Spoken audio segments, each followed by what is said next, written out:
Welcome back to another week with Beyond the Trenches. We're here to talk about week 5 of the NFL season, to give all of our thoughts, all of our reviews, and our predictions for the upcoming week 6. Of course, I couldn't do this without the usual team, the best team in pro sports. Starting up first, my man, the right-hand man, Daryl. What's good, Daryl? It's good, Mike. Back at it for another week. Let's go with you. Let's go. I'm happy, man. It's a good week. I got a fantasy win, Steelers lead the division. What can I say? Ain't no complaints. Ain't no complaints over here. Another Steelers fan, my man Toby, in the building again. What's good, Toby? Man, what's good, man? Steelers Nation. We had a bye this week. And Mike, calm down, man. It's only like week 4 or 5 in fantasy, man. I'm saying I won. Very long. Very long. It is very long, man, but it's starting to shape up a little bit. That's all I'm saying. And my man over here, my man, the Eagles fan, what's some explaining to do? My man Jordan, what's good, dude? What's good, man? All right. And last but not least, my man with all the facts and figures and stats himself. Yeah, that man, Jeff. What's good, Jeff? We're shaking, man. We're shaking the champions here, man. Oh, here we go. The champ. You ain't even what champ or what? I got a belt. I got it. Don't act like I got a trophy, bro. So just cut it out. Just cut it out. Top 4 like the last 4 years. Just cut it out. All right, man. Jordan over there look like somebody's uncle from Compton. Red Cabin is doobie. Moving forward, man. Let's talk about take it back to Thursday night football. Good game between the Niners and the Rams. My man, Mac Jones, came through with the win at the end of the game, surprising the Rams. Daryl, first up, what's your thoughts about that game and those teams? It was a good game. I'm gonna start with the Niners. It's a good game for them. We're down a lot of their key players. They was in control majority of this game, and I definitely didn't see that coming. They still using McCaffrey heavy, and he's staying healthy. Take advantage of all those opportunities. I thought once they got Brian Robinson, we're gonna see a little bit more of him, but they still leaning on McCaffrey so far. But yeah, there's no slowing down with him. Mac and Kendrick Bourne. They used that connection that they had from the Patriots, and they came in without skipping a beat. Act like they had the whole year together. I think Kendrick Bourne, he came late. I'm not sure if it was late in the off season or during this year, but I don't know. I didn't see that connection coming with him having a career year like that. And I just didn't see this game from the Rams. This was a perfect opportunity for them going against a division rival, a short week at home, to trying to take control of that division, especially with 2 other teams losing this week. And they played the Niners who had got a few guys down. So no excuse for them of how they perform at home. I didn't see that. I didn't see them slow down, especially on the offensive side against this team. What's his name? Kyren Williams. Not much running game from him as far as the whole overall rushing attack from the Rams. I did see Corum had the fumble, and after that it was just the Kyren show. But even with that, not much rushing. They was kind of down majority of the game, so I guess the game plan or the game script kind of went out their favor. They was trying to play catch up from behind all game. And which leads me to the end of the game, especially with how they were able to come back by basically on the single-handedly by Stafford making plays. When it came down to it, when they needed him to make a play, they didn't go to him. They went with Kyren in the run game, which wasn't working for him all game. Wasn't too sure about that decision at the end, but I feel like that cost them. Well, how they played throughout the majority of the game kind of put them in that position, and then just not keeping it in Stafford saying at the end cost them. And gotta give credit to Mac Jones coming in, saying all the right things, making all the right plays in that system. I think this goes to show that this was Mac Jones was their choice back when they were moved up to get Lance instead.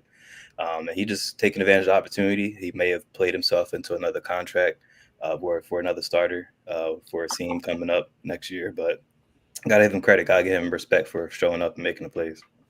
Gotta do it. Toby, what's your thoughts on that game and the Niners and the Rams, bro? Yeah, that game was shocking. The result was shocking. I thought the Rams were going to win that game, even if Purdy played. I felt like I thought the Rams were going to win the game, but it was a divisional game, in my opinion, divisional game, and the 49ers, they executed. And, they're a great team. I've always talked about the 49ers. They've been consistent in this league the last few years. I feel like you could plug any decent quarterback in there and they'll make it work. They have the weapons. You got McCaffrey in there. He's in there. He's healthy this year, so he's making plays. So, we just, pray he continues to stay healthy. But when he's out there, he adds another element to the game, even with Ayuk out and Purdy out. You just pass it to him. Kendrick Bourne comes out of nowhere. He's executing. He's playing. And the Rams, on the other hand, their defense isn't as great as it used to be. I feel like they still got a lot. They still get enough stops in games, though, to win games. But I feel like when you have 2 turnovers, I feel like both teams play clean for the most part. But when I think the Rams had 2 fumbles. I think Kyren fumbled once. Maybe, I don't know if he fumbled twice, but somebody else fumbled. And that, basically they lost by 3 at the end of the day. So, it was a divisional game, but the 49ers showed that, in this league, they're going to be consistent. I don't really see them as a, road threat at the end of the day because they don't have that. They still haven't had that elite quarterback. So that's what's always going to hold them back. Jordan, your thoughts on the game, Rock? I had you last, Jeff. I mean, it was a good game. Obviously, I think we all had the Rams. I think the Rams got caught off guard a little bit. We should have expected it, though. I mean, Mac Jones was a starter in the league for 2 years. I think might have been 2 or 3 years straight, so wasn't no pressure on him. And, the 49ers have pretty much played the Rams well, and they've pretty much have had their number ever since, ever since at least Stafford been there for sure. Even when Jared Goff was there, if I can remember. So it's just divisional game, everybody kind of had the Rams win the game, and the 49ers knew that, and they were like, nah, like, what I'm saying? We get paid too. We're going to come here and show y'all what's up. Like, but doesn't really, like, the Rams are still going to be who we thought they were going to be. They're still who we thought they are. It's a tough division game for them. And for 49ers, good for them to get that win before 4-1 with all the injuries that they have. I'm sure when all those guys get back, they'll be ready to go. But, I mean, can I say I was surprised by Mac Jones doing all that? Not necessarily, because, like I said, I mean, dude was a starter for 2 years in the league, 3 years in the league, I think. Played a playoff game before. Was a first-round pick, so it wasn't no pressure for him. He came in there and did his job. Did he have to do in the game? I'm surprised, man. You're the biggest Mac hater, man. Surprised. Well, I mean, we see who is a starter still in the NFL. But. Dude. Jeff, man, your thought. You know what's crazy, Jeff? When I seen them fumbles, bro, I was like, yo, we got to take more off for fumbles next year on the fantasy league, bro. Because he should have lost more points. Here you go tweaking more shit. I'm just saying. Like, this nigga's tweaking out of control. He's tweaking literally. -2 ain't good enough. The fumbles barely happen, bro. -2. 2 points is a game. So it's -2 right now? Fumbles only -2. Yeah, there should be more, right? Good enough, bro. What you talking about? See, here's the same as interceptions. They barely happen. Like that gets recovered by his own team. That's got to factor in. A lost fumble, okay. So yeah, he lost the ball. He lost the fumble. Either way. Anyway, go ahead, Jeff. Your thoughts on the game. Nah, it was a good game between the 49ers. It's funny, McVay is 5-11 versus the 49ers, 10-3 in the regular season, 2-0, 0-2. 3-10 in the regular season, 0-2 in the playoffs or whatever. The 49ers have always been up at him. It's funny, though. Mac Jones got, 905 yards and 6 touchdowns and 1 interception in his 3 games that he started. And McCaffrey, they use McCaffrey a lot. He got 9 targets passing the ball. He caught 8 of them for 89 yards and a touchdown. So I think that was their whole entire scheme to figure they couldn't run with him. The problem with the Rams is they fumbled the game away, literally, like pun intended. They literally fumbled the game away. Like both running backs fumbled the ball, and Kyren fumbled on the damn 2-yard line. So that's a scary thing. You give up points right there when you're supposed to be going in to punch it in. And it's funny with the Rams is like Matt Stafford is I mean, Jordan's a big fan of Matt Stafford, but he don't really get enough talk. Honestly, like he really lighting shit up right now. And I like Daryl said is, at the end, I'm shocked that they went with the run. I mean, you got Devontae and Puka. Throw a bubble screen. Shit, let Puka go ahead and try to make it happen or give it to Devontae on a post or a straight go route or something. But that was a bad choice in my opinion. It was a really good game. And I think the Rams just coming off the short week. That's all. They just was lackluster, but the fumbles, they gave the game away during that. It's funny is the 49ers, though, the 49ers about to make some wreck. I mean, let's be for real. They got Tampa Bay this year, but then they got Atlanta, Houston, the Giants, the Rams again, the Cardinals, the Panthers, the Browns, and then the Tennessee Titans. They got 10 wins coming in the book. You go ahead and book that up right now. Like, I don't care if Joe Montana want to come back and quarterback for them right now. He can beat all them teams. I mean, for real, the Titans, Browns, Cardinals, come on, they can beat all those teams. So it's gonna be a team to wreck with. I like, and look, Toby, you might be right, man. You can plug anybody in there, man, and they get 300 yards and 3 touchdowns. But Mac Jones is doing it without all the weapons. So now Brock Purdy did it again without all the weapons. No Ayuk, no Juwan Jennings, but he had Purcell. But Mac did it with none of those top receivers, nor George Kittle. And, we'll figure out how it's going to happen. I think this week they got the Buccaneers. The Buccaneers give it up more than bitches on prom night. So I think it's going to be another shootout coming out. So, but that was a thrilling game on Thursday. That was the best one I've seen in a while. That definitely was a thrilling game. And y'all right about that. I think Kyle he outcoaches McVay almost every time. He beats him. And I feel like I know McVay, he be looking so mad. I think he want to beat Kyle so bad in the same division. So I feel like he hates that. And you got to think they both went to the Super Bowl twice in the last 6-7 years, both of them teams. So they definitely well coached teams. With the Rams, though, that's 2 games they really should have won that they lost. So this might come back to bite them later on. They got a good team. I don't know, it's not closing out. They're not closing the door. They go to offense, they go to defense. Like you said, that they was worried about Stafford being hurt this year, but he's healthy. He's getting hit and he's getting right back up. So Stafford is good. They got Verse on defense, but sometimes the secondary don't step up. And again, Kyle called a hell of a game. With the Niners, Kittle comes back, I think, next week, and they're gonna start getting Purcell back and Ayuk back. It'll all trickle back in. So you're right, Jeff. It could be, good for them down the line. Yeah, schedule-wise, and the fact that all the players are coming back.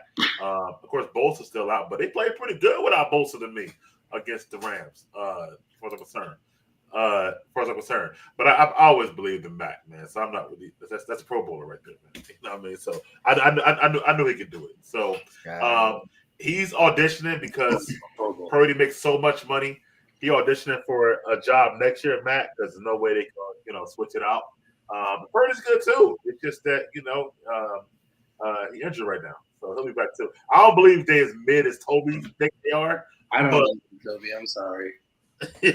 Hold on, what you say?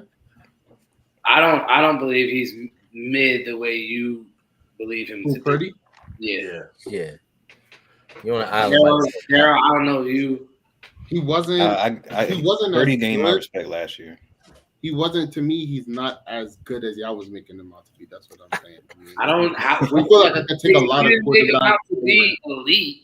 We just said he was top 10 last year. Right. Never said top 5. Wait, was that even last year or the year before? Yeah, because y'all been saying it for a while now. He's been top 10 for 2 years. For 2 years. I got to come up with a list. Yeah, I mean, look, in 23, he threw for 4,200 yards and 31 tutties. Well, he plays for the 49ers, but you got to understand, this is what I'm talking about. The Mac Jones, not bad quarterback. But he's young as hell. His team just got rid of him. If you're not supposed to, at his age, whatever team you go there. You're supposed to be the quarterback to take over. They already drafted another quarterback, so they got him out of here. He's on the 49ers as a backup. The Patriots are trash. Shedeur is a backup right now. They got the same role. His quarterback is just playing. They will have the same opportunity right now. So Mac Jones, he's decent. But he's nothing crazy. But he come on the 49ers. He come on the 49ers and he's beating the Rams. Coming up the bench, he's beating the Rams on Thursday Night Football because the 49ers are good. They have a good team. Everybody out, all these injury, they still win games with Mac Jones. Rams are healthy. So That's all I'm saying. Yo, put Sam Darnold's on the 49ers back in the day. Put him on there. You see what he do with the Seahawks. Even though he folded at the end of the game, we talk about it later. But he has that talent. He would have killed there too. Bro, Darnold got a high pedigree. Darnold was like third overall pick, wasn't he? Darnold got a high pedigree too. Like. I saw Brock Purdy take his team against Patrick Mahomes and the Chiefs, take them down the field and lead a score-ahead drive to put them in position to win the game, and the bread and butter let them down, bro. He's not ass. Like, that was – and he did it in a clutch position. That should have just solidified him right there. I'm not even going to lie to you. Jimmy ain't do that, though, but he did leave him to Super Bowl. Jimmy didn't do that. Care about this. Jimmy didn't do that. He's way better than Jimmy. We already had this conversation. They both lost. But listen, but you don't got nothing over Jimmy. What you got over Jimmy right now? He got that Super Bowl ring? He don't got that Super Bowl ring. He's better than Jimmy. He got more appearances. They both went to the chip. He's more mobile than Jimmy. He has a stronger arm than Jimmy, and the accuracy is cool, but he got to win that game. He put them in position. He's not beating the Lions. He's not beating the Eagles right now. When Jimmy G was in the position. Purdy not beating the Lions 3, 4, 5 years ago. He missed a wide open Emmanuel Sanders for a touchdown that would have won the game. Jimmy G is Chiefs. That's why he's the backup. Did Purdy beat the Lions to go to the Super Bowl? Yeah, in the NFC chip. Yeah. And that was a comeback too. That was a comeback too. He lost in the bowl. This is a different year too, though. This is a different year. All right, bro. All right, moving forward, man. We'll see you all night. Speaking of the Pats, Sunday Night Football. Another surprising win, I guess it was 8.5-point spread. Yeah, beating the Bills and Josh Allen, man. What is the Drake May kind of his coming out party? With the AFC East. Let me start with Jeff this time. I'll go backwards. What's your thoughts on the game? I mean, I think that Drake May coming out party with no touchdowns. If that's what you want to call it, feel free, my nigga. Like, nigga threw 0 tutties in it. He came out with that, cool. Stephon Diggs might be in Josh Allen's head. Like, I don't know. He just like irritates him like a little brother that he's scared of him. So I don't know what Josh was playing like, but Mike Vrabel called a good game. He does typically call a good game. I mean, he's sound. He knows what he's doing. He runs the ball with some balance. He provides that. And listen, the Patriots actually have a lot. I mean, Diggs looks a lot healthier than he did before. So he's the number one option. You got Ramon Stevenson and you got Trayvon Henderson from Ohio State last year. So you have a backfield. Yeah, I gave you some credit, Jordan. There you go. So you have a backfield. The Buffalo Bills, they tend to play down to their team, man, to their opponent. And that's something they can't do. That's why they won't win a Super Bowl, because they tend to play down to them every time. Josh Allen is crazy, but I think like James Cook had like single digit carries for like low yards. Like, why don't you just run the ball with one of your all-pro running backs or all-pro statistically? And I don't know why they did that. The game was close down to the end. These field goal kickers is getting crazy nowadays. They're just hitting it from anywhere. Drake May does look a lot better now, but I mean, that whole thing was the Stephon Diggs show. I mean, 10 catches, 145 yards. He really did whatever he wanted to. He carved the Bills up real bad. I don't think the Bills have a really good defense, if you ask me as well. I think that's something that might hamper them because they don't even have the cornerbacks they used to do. Tre'Davious White is out of there. Milano just seems to not really be playing back to where he used to. So like it always is, it's all on Josh Allen. And if that's going to continue to be the recipe, you're going to keep getting the same results. But, interdivision game, we always say that those are the toughest games. They should be really tight. It's going to come down to a real close thing. Ironically, this came down to a field goal as well. But I like where the Patriots are going. The Bills' uniforms was fire. It's too bad that they just didn't. Like them? I did. That all white with that. It was giving me a white Raider vibe, to be honest. I think we like the only team without a black uniform too, like all black, John. Nah, we don't do a blackout. We don't have no blackout unis. Yeah, that's crazy. That's wow. Yeah. But yeah, them Bills uniforms was fire. That helmet was definitely dope. All right, Jordan, your thoughts on that game Sunday night and Drake May and the whole thing? Yeah, I mean, it was another good game. A little bit surprising. Patriots always kind of play the Bills well. I remember like a couple years ago, Mac Jones, starter, they were slow. It was like a snowstorm. They ran the ball like the entire game. Literally, that's right. One pass. I remember that. Yeah. So it was another rivalry game. So you can't ever like not expect a decent game or an upset maybe in a rivalry game. You know what I'm saying? But it was the turnovers that the Bills had. Like the turnovers, they had too many turnovers. They had like 3 turnovers. And it was like important positions, like in critical times of the game, to where they were having success. You know what I'm saying? Momentum was on their side, and then they killed it. I thought the defense had played pretty well. I still think they'll be fine. I still think they're the top. I mean, I still think that they're probably the top 2 team in the AFC, one out of the 2. I wasn't surprised by Drake May. I kind of feel like I mentioned that. Like, I thought out of all the quarterbacks that would have the best success, we obviously thought it was going to be Caleb and Jaden first. But I always thought that him and Bo Nix, I kind of liked Bo Nix over him a little bit. They both played really well, but I'm not surprised by Drake May and like the way he's playing. He has Josh McDaniels. He has Stephon Diggs. That's his number 1 receiver. He has a good tight end. The OC. Like Josh McDaniels called a great game. A lot of balance. A lot of like, I don't want to say easy plays, but just easy decisions for the quarterback. You get what I'm saying? But he also was making crucial throws in crucial times, which is what you want to see. So, and he got the legs. Like, he can move too. Like, he's fast. He can get out of the pocket. He can run with the ball. So they got them one. They just got to continue to build around them. Get them a little bit better offensive line. Give them a couple more weapons. But I don't know if they're going to be a playoff team. But I could see them like an 8-9 is an improvement. Because then next year they could win 11 games. Like if they go get some more talent. Like to me, you feel me? They got the right coach and they got the quarterback. So. Well, the next 3 games that the Patriots got: Saints, Titans, Browns.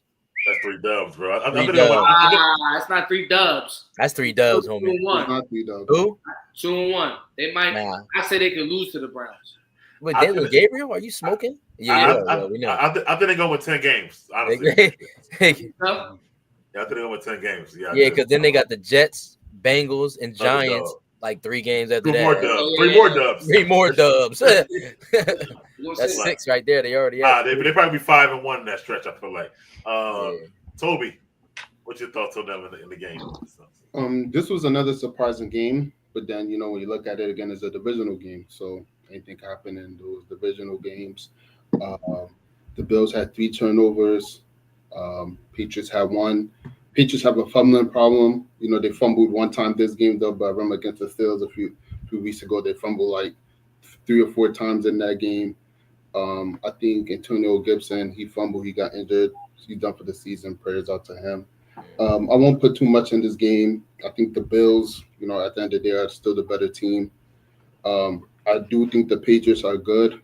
Good coaching again. Mike Vrabel came in here, and you can already see his impact already on this team. I think he did it before on the Titans too, when they were, pretty decent. So, I do expect the Patriots to be competitive this year. I think they've been competitive in most of their matches, but I won't put too much in this game.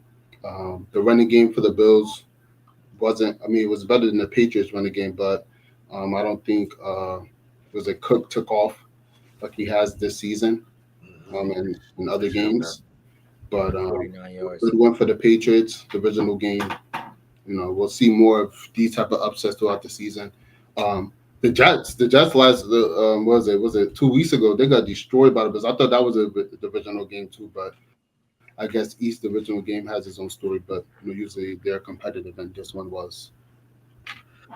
All right, Daryl, your thoughts? Yeah, Bills kind of had the same game as the Rams. Like going into it, like divisional game at home, you're the favorite, and just wasn't able to get the job done. I have questions just like Jeff with the Bills defense. They struggled last week at times against the Saints too, and they just don't create that much turnovers, which puts even more pressure on Josh Allen and that side.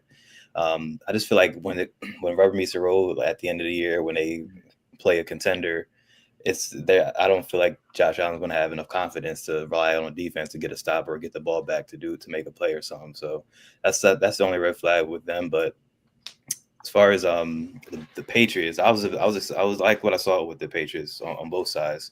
The defense, I like what I have on defense. I like Christian Gonzalez. I think he can be a shutdown corner in this league, but I think they're a year away from really contending. Stephon Diggs, he stepped right back into the number one receiver role. Revenge game for him. You saw it from the beginning. He had the energy. I think he was motivating the team, and they fed off of that. That running back room. I think Stevens, he may have blackmail on Variable because it don't matter how much times he fumbles the ball. Any other team, one fumble, you gone. You're done for the game. But I think Stephen Hayes had like 4 or 5 fumbles. But what's the name? And then what's the name?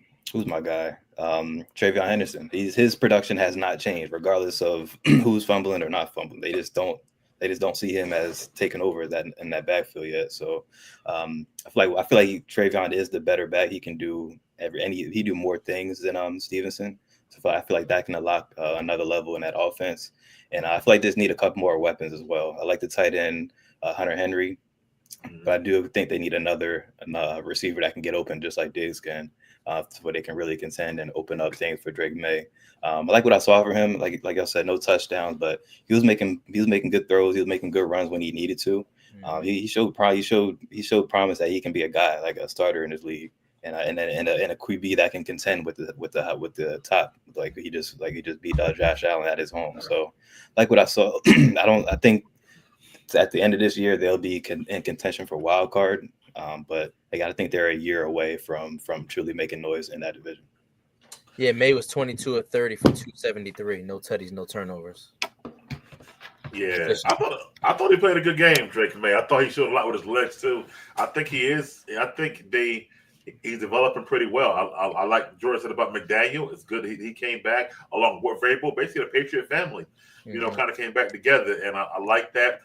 Getting Diggs was good. Diggs had a good game the week before. He had 100 yards. Then he came back, had another 100 yards this year. Diggs looked healthy again. He's he's breaking away from tackles, making the moves, stuff like that. So that could be very, very good for Drake May coming online. Their running game is kind of sus. Their defense, though, is actually not pretty good, the Patriots. I like what they're doing on defense.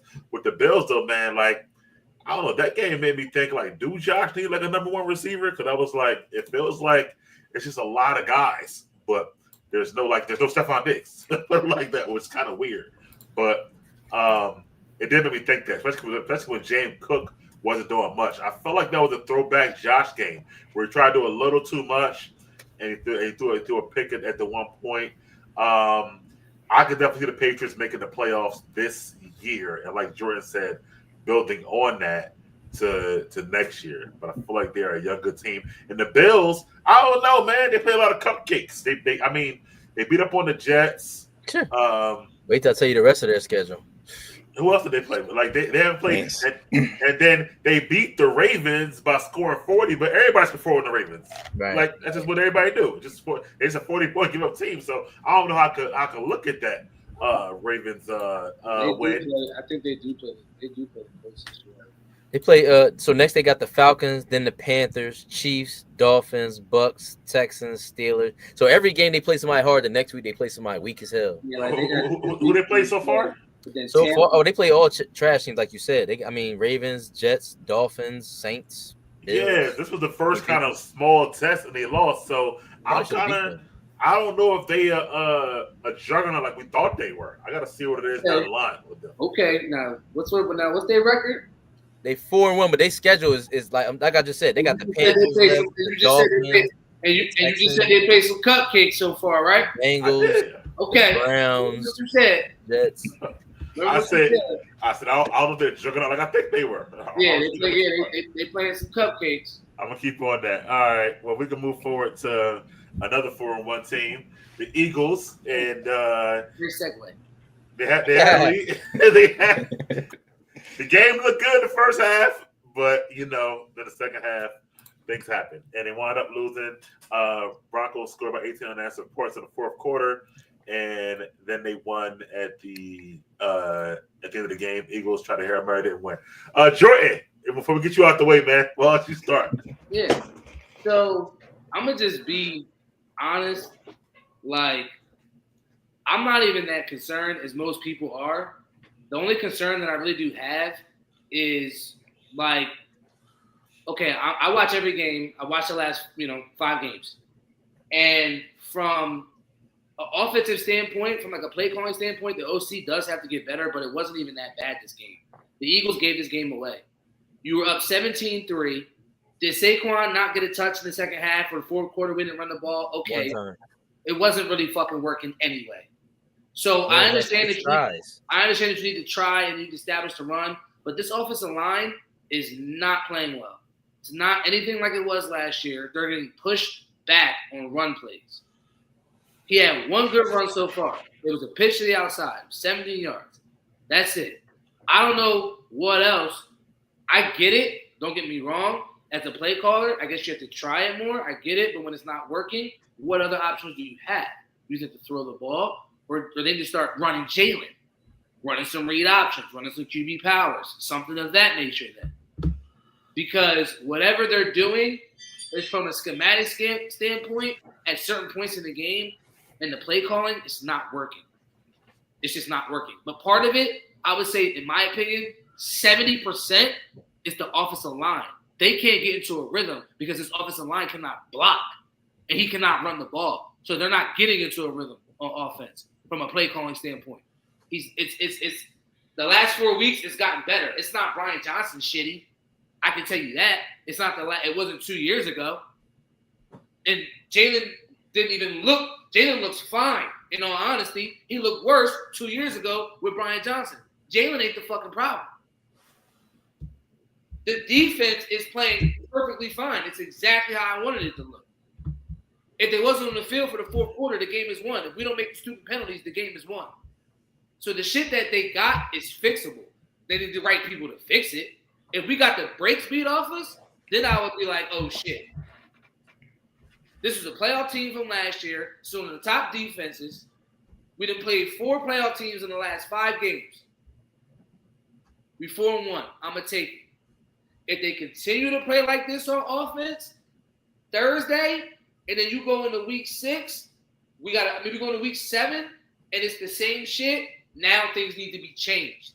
Because I can guarantee they're winning in spite of this. So we can still be fucking 6-1 and say, oh, this shit's not really working. We need to make a change. Then that's when I would be concerned. But it's definitely not Jalen. If anybody says that Jalen hurts right now, I don't even understand how you can even say that. Because he's only playing with the cards that he's dealt.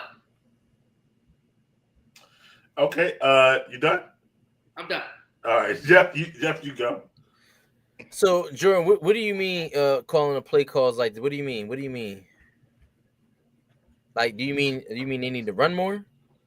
I mean, they tried. It didn't work. So Okay. what you going to do? All right, cool. So they ran the ball with Saquon 6 times for 30 yards, which is 5 yards to carry. So they didn't even give that shit a chance. Let's not even play the game. What happened here is the Eagles fell bait to the media, and they have no leadership. There's no head honcho in the room because, or else why would you just start trying to throw the ball all crazy when that ain't what y'all been doing and y'all been winning? So why would you try to do that now? You should have just stuck to your guns, and that's essentially what happened. And listen, you're right. The Broncos are not a bad team. They're actually hella coach. They have a real potential quarterback. They got a number 1 receiver in Sutton. And the running backs, they have options, J.K. Dobbins and R.J. Harvey. So they have a lot there. On defense, we know they're one of the best defenses in the league. They got a shutdown corner and passer 10. They got pass rush, and they got good linebackers. So like I said, what happens here is the Eagles got up early, and I guess they figured they would keep slinging the ball instead of running it with Saquon, which they shouldn't have done. They should have just ran it with Saquon. You saying it didn't work, but it was 6 carries, 30 yards. It's 5. I mean, look, he only had 1 carry in the second half. They gave up. He gave up very early, very discouraged. Yeah. And at the same time, this is the 3rd game in a row that the Eagles allowed 100 yards rushing by the opposing team. Like today, this game was 120. The game before that was 104 with the Buccaneers, and the game before that was like $130. So what's going on with that top tier defensive line? That's something that concerns me. They're not getting stopped. They gave up 25 to the Bucs. We'll say 23. We'll take away the safety at the end, which is damn near 13 early. Yeah. So you know what I'm saying. So this is back-to-back games. They're giving up 20 some odd points for the defense that's supposed to be holding everything down. But like I said, this is the original problem. I mean, they fell into the media. They allow AJ Brown to voice himself, and they said, "Let's quiet up our diva receiver and go ahead and do what he wants us to do." Only for him to amass 5 catches for 43 yards. Smith really went off for like 6 catches, $112. So that's the problem for me. Is like he cried and bitched, and y'all felt like a spoiled brat, and y'all fed that spoiled brat or did what he wanted to do, and this is what y'all have. Note-wise, I did find it ironic that both receivers wore some bright-ass cleats this game, which was kind of funny to me. I was like, just little tidbits. But if the Eagles continue to trend and try and basically pacify the players that they need to feel like they pacify so that he doesn't terrorize the locker room like T.O. once did, and that's what I think is the potential happening, because I see A.J. Brown probably asking for a trade or getting traded at some point in the near future. I don't care what money he's asking. They're not doing what they want him to do.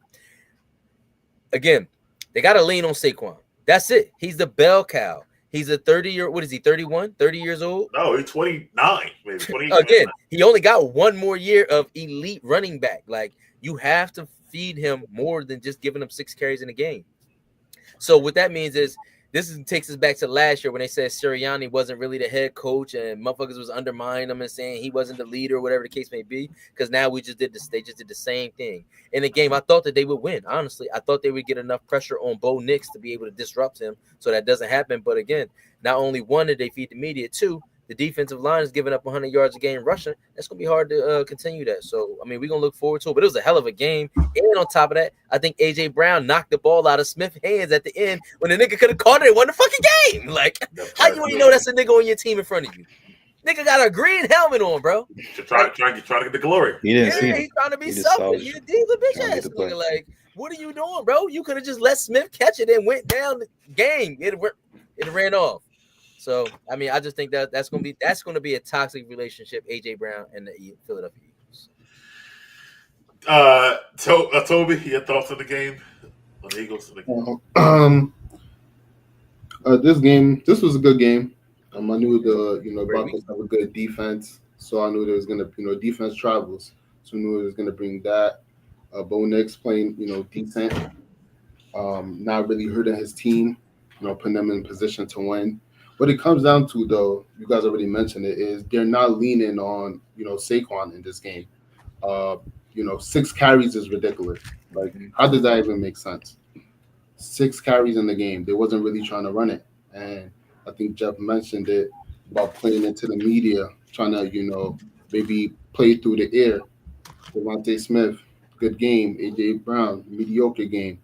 But, when it comes down to it, I look at the bigger picture.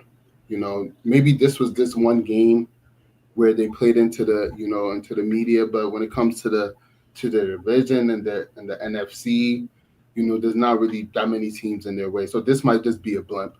They're not going to go undefeated. No team is going undefeated. So this is just a blimp. AJ Brown is a diva. I think he posts too much stuff, but I don't think he'll get traded. I think it'll be the same as last year. He's gonna post his stuff, and they're still gonna play. And there will be games where he has good games. It won't be a lot of good games, but he wants to win, I believe, or he would have stayed in Tennessee, right? Yeah, the Titans, yeah. So I think he's just doing what a diva does, which is just get a lot of attention on himself. But the Eagles gotta fall on Saquon. Last year he had 2,000 yards. I already knew he wasn't going to repeat that, but I didn't think it was going to be like this. He's not having the best start to the season, but they're still winning. So it's like that's what it is at the end of the day. But I think the Eagles will be all right. I think the Broncos dominated the possession. I think they had at least maybe 9 minutes of possessions. I think the Eagles only had about, I don't know how many rushing yards they had, maybe no more than 50. The Broncos had 120, 30. So they dominated, the game in that aspect and limited the Eagles' possessions. But good game at the end of the day. Shout out to the Broncos. Shout out to the Broncos. Darryl, your thoughts, man? Yeah, I'm seeing a theme now. A lot of contenders lost at home when they were favored. It was a good game. I kind of agree with what everybody said. Main point, I feel like the Eagles, they just in the middle trying to find themselves really, because like past couple of years, the core of what made them dominant is controlling the line of scrimmage, and they're just not doing that right now. Like the Bengals, they were, I mean, not the Bengals, the Broncos, they were confident on both sides of the ball in this game with running the ball and stopping the run. And just when you control the line of scrimmage, it just makes winning that much easier. With the Eagles, just from the outside looking in, it's not really a clear like direction. Like it's not someone or something saying, "Hey, this is our approach. This is how we're gonna do things. Everybody fall in line." I don't care what anybody says. Like you hear reports that Sirianni, he has to check in with AJ Brown on a daily basis throughout the week, and I'm not sure how long you can juggle. If you're winning, all of that is a lot less. But when you're losing, everything just becomes magnified and highlighted. So just with their performance last week with all the talks, and then coming into this week, just make almost changing their philosophy as far as their approach and having a losing result, that could linger as far as like the off field activities, because again, winning solves all. So on the other side, I like what I saw from the Browns. Let me start from the Broncos. Again, a great defense. I like what I see from Bo Nix improving. Number one receiver, got him a backfield, got him an offensive line. So like what I saw, this was a good win, good step in the right direction for them, and especially in that division, keeping that division competitive with the top three. Someone on this show predicted Sean Payton to win Coach of the Year, so this win may have catapulted that into that. And well, it's good. It's good for the record, the resume. I'll say that.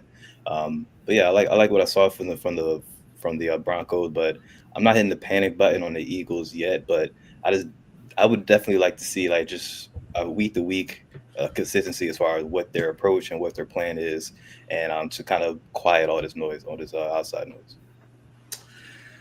Okay. Thanks, guys, for all that stuff like that. So my thing with let's start with the Broncos. The Broncos are second in the division right now, surprisingly. So you might be right about that Payton Coach of the Year. I don't know, but it's a long season still. But I like what I'm seeing from Sutton. I like their defense for sure.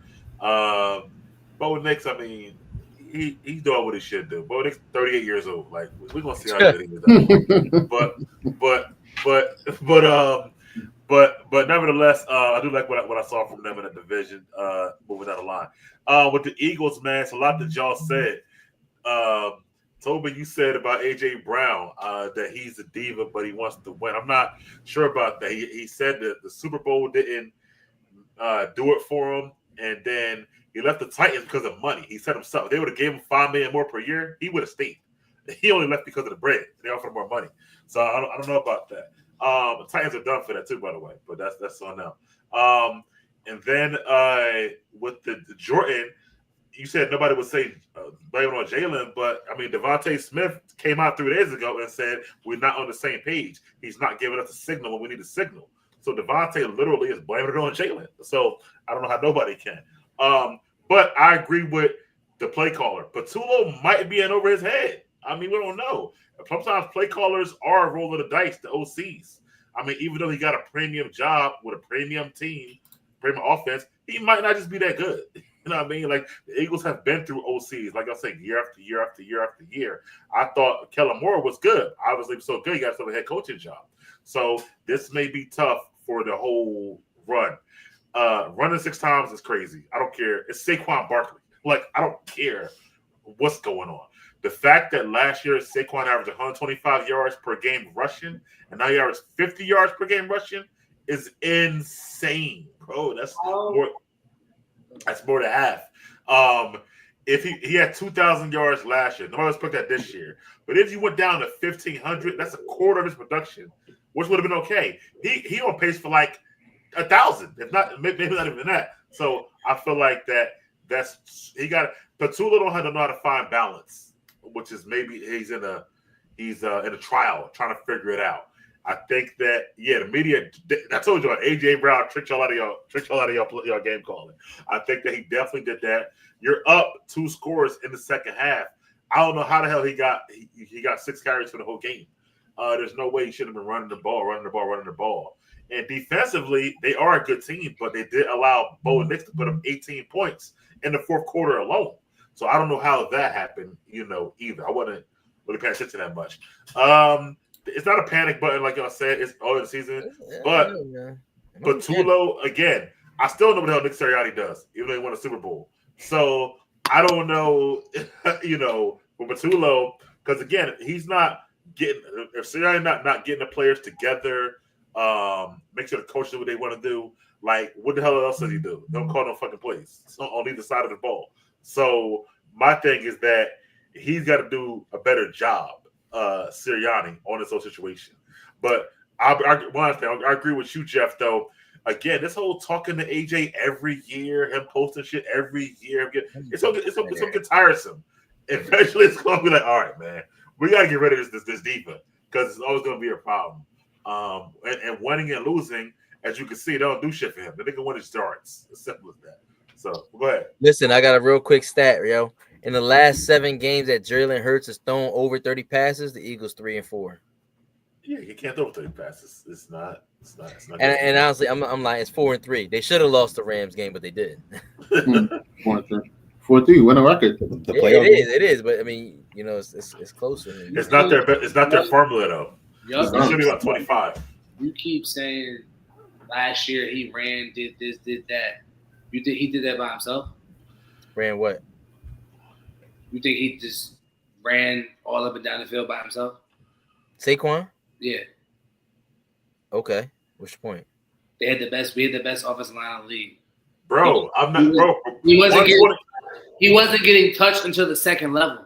Listen, So who y'all lose this offseason? The offensive line is not playing well. They're not getting any push. I watch every single snap. So who y'all lose? We lost Mekhi Becton. Lane Johnson's been hurt. Dickerson's been hurt. And fucking Jergens has been hurt. bro. Right, so they lost one player and guys been nicked up. Hold on, Jeff. They're not playing well. I'm telling you. He averaging 50 yards a game rush. He averaged 80 on the Giants. Their offensive line was terrible. They're not playing. The Giants' offensive line was the worst in the league, and he still averaged 100 yards a game. They're playing like dog shit. Did you hear me? The Giants was the worst offensive line in the league, and Saquon still averaged 100 yards a game. Well, so whose problem is it that they playing like dog shit? Huh? Whose problem is it that they playing like dog shit? That's their problem. Not his. Even if he's playing like dog shit, yo, he should be still at 75 yards a game. 50 yards a game for Saquon Barkley? Bro, that's crazy, bro. Like, yo, 6 carries is crazy. Carries is crazy. I don't even make sense to me. 6 carries? Yo, bro, he had 1 in the fourth quarter. That's it. The first 1 in the yes. That's wild, bro. It's Saquon Barkley at 29 years old, still in his prime, bro. Like, that's I just don't know. You don't think? Hold on. You think Patullo's good? No. Okay. He admitted that already. He already said that. Okay, well, Patullo is the. He said it's not Brian Johnson bad, but he's not the greatest. Well, even if the offensive line, whatever it is, Patullo still got to call more runs. If you don't establish the run, you can't get it. Fine, but when you call the run and it's getting stopped behind the backfield and it's 1st and 10, and you go to 2nd and 12, the next first down, they might think about throwing the motherfucking ball. I'm just like, I get it. Like, I get this. I get it. Like, one game y'all had 100 yards passing. They should never give up. Keep trying. Oh, okay. Well, you see, if they would have kept trying, the cock would have kept bleeding. They still wouldn't have kept scoring. One game, 2nd and 10. One game, they got 100 yards passing. Now you got 30 yards rushing. Which one is it, bro? I don't know. That's he said he's struggling with identity. Passing the ball. Huh? Bro, they went 3 and out every goddamn possession. It wouldn't have been no difference whether it was throwing or running. If it was running, maybe it just would have been less clock. They didn't do shit. Listen, I want to keep going. They got the Giants this Thursday, so they should get healthy that way. It's always a revenge game for Saquon with the Giants, so maybe give him the ball. Let me see what happens. They got to not let I AJ. agree. He should get the ball, but if they can't block for him, he can't do shit with it. They got to not let AJ Brown get in their head. And he had a touchdown. He did. That was a great play. All right, come on, peanut butter and jelly with the Eagles. Like, y'all two can go at it for hours. Get your own little joint on the side. Just Eagles hate Eagles. Like, you spent 10 minutes talking about the Eagles. Jeff, I kept it to 4 minutes quickly. Anyway, Monday night, Jags. Last night, Jags with the late victory over the Chiefs. A game I know we all watched for sure. What's your thoughts on that, Jeff? On both of those teams, I'll let you start first. It was a really good game. The difference in there was the Pat Mahomes turnover for the pick 6 to Lloyd. the Jacksonville Jaguars lead the NFL in turnovers this season. They've been just gobbling them up all over the place. Liam Cohen has actually had the team. They just find so many different ways to win. But last night was another way. The defense really just kind of bottled up that one play. He's trying to go to Juju, and he read Patrick's eyes, and he took it to the house. He actually kind of juked the shit out of Pat Mahomes, too. Like, he did an ill, stiff-ass, like, yo, he juked shit out of him. I was cracking He's like one of the best linebackers in the league, though. Yeah, actually, and that's funny because he was like, I think he's like on the second contract or something, second team or whatever. But no, either way, it's funny, Lawrence had 168 yards going into the fourth quarter. He started to use his legs, which is reminiscent of maybe 2 years ago when he was playing really well and using his legs and running and kind of getting first downs. And then he had the leg injury, which set him back last year. Basically got Dougie P fired, essentially. But, ETN is playing a lot better. He played well this game. What'd you say? Travis Hunter had a real nice catch between double coverage. He played real well on defense. He had some stops against Travis Kelce, some other receivers. He played pretty decent against Xavier Worthy going deep, even though it could have been a pass interference, but I think they both just got tangled up for the tutty. But this game, I kind of agree with Jordan, man. I think the Chiefs is back, man. Honestly, they just looking too deadly. Like, every play looks like, yo, there could be some damage done. And I know we're not getting the points we looking for, even though they just hung 37 on the Baltimore Ravens, but I know everybody hangs 30 plus on them, but the ability to do so. Pat's probably going to give you between 200 and 300 yards passing, 50 yards rushing a game. He's the leading rusher, which, that can be a concern, but at the same time, Isaiah Pacheco looked like he was running really well last night as well. I think you need to start feeding him the ball more, but a hell of a game, man. It was just like I said, the Jacksonville Jaguars just did what they had to do. The last play where like Lawrence tripped over his own player's foot, fell twice, got up and still ran it in is like a microcosm of the type of black magic that usually happens in the Chiefs' favor, like Toby would say. But it actually happened against them this week. So they're 2-3 this week. They got some home cooking coming up. I think they'll be fine in the division. They'll get it right, especially once they get past the bye. I think they're going to win this week. They got a really tough game coming up. The Jacksonville Jaguars. I think I had the Jaguars winning this division. Everybody thought I was crazy a little bit. I'll go check the tape tonight and I'll let y'all know. But I definitely think I got the Jacksonville Jaguars winning the division. I think they equipped from all places, and I think the defense is even proving it better because they're taking the ball out of everybody's hands. Yeah, I don't think you said that, but Toby, your thoughts on that game last night? Crazy game. I think I won't say much about this. I think Jeff mentioned that what the major turning point in the game was the pick six from Patty. I mean, at the goal line, you're throwing the pick six there. That swings the game. That swings the momentum. The Jaguars, and the last play with Lawrence when he fell, I couldn't believe it. I'm like, what was I didn't see it live. I missed it. But then when I watched it back, I couldn't believe that happened. Like, how does he still end up scoring? But all in all, the Jaguars have had a decent start to the season. They beat the 49ers. They beat the 49ers. So that's two impressive W's on their schedule. They've been competitive so far this season. Chiefs, they're coming back. They still need to get what's this guy's name? Rice. They still got to get Rice back. So their offense is heading in the right direction. When I seen how they beat the Ravens, even though the Ravens are trash, they did put up points in that game. I think they put up like 37 points, but the Ravens are trash. But the 49ers, that's enough for now. The Chiefs wasn't, they didn't look like they could put up 37 points, going into that game. So that result was still surprising because I think Lamar played in that game. So I think the Chiefs are heading in the right direction. I think the Jaguars are heading in the right direction too. And Patrick Mahomes, he is kind of sometimes careless with the ball. He thinks he's all that sometime, and that could get to his head. So he'll try things, and right there it just backfired on him. So that's all the game came down to, man. Jaguars are, a decent team this year. They took advantage and got the dub. Daryl, your thoughts, man?